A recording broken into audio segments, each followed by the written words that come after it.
Mike, Social Security is becoming something that now I'm actually interested in and a little concerned about. I think a lot of people are concerned. They are, and they should be.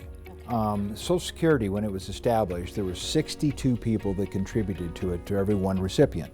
That's down now to 3, and by next year, because of COVID, it'll be down to 2. So 2 people putting in for every 1 person taking it out. When Social Security started, you had to be 65 before you even received benefits. Right. Life expectancy at that time was 62. Oh. So the government, when they put this program in place, they thought most people were not going to receive it.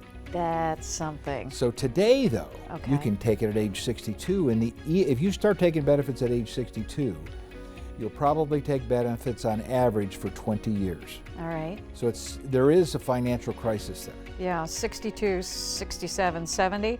Is that typically what it is? 62, 65. Every year you wait to take Social Security benefits, Okay. from 62 on, you get an 8% increase in benefits and an 8% increase in survivor benefits. So that's very important for the trailing spouse. So if you're planning for this, I mean, you really do have to strategize. You know, I think a lot of people don't even understand there is a tax implication for Social Security.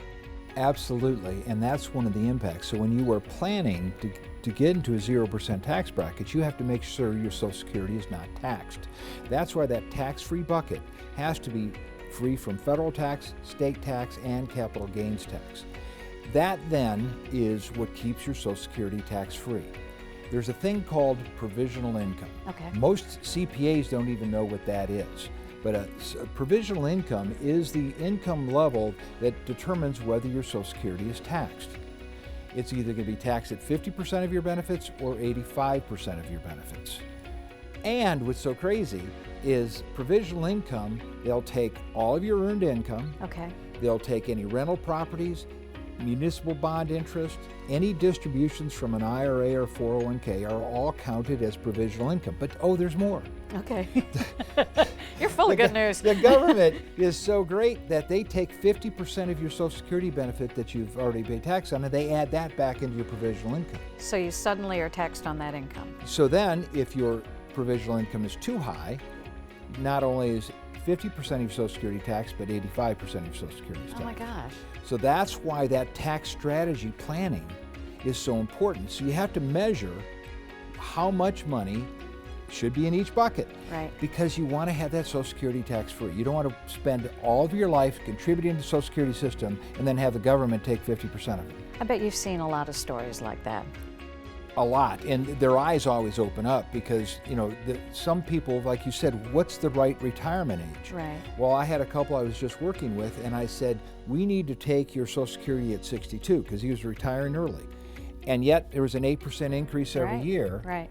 But I didn't want him to get to 70 because that extra Social Security would have driven his provisional income up to where he's no longer in a tax-free environment. Oh my gosh, it's all just weights and balances. Yes, it's always shifting. That's all you're trying to do. You want to shift so you're here.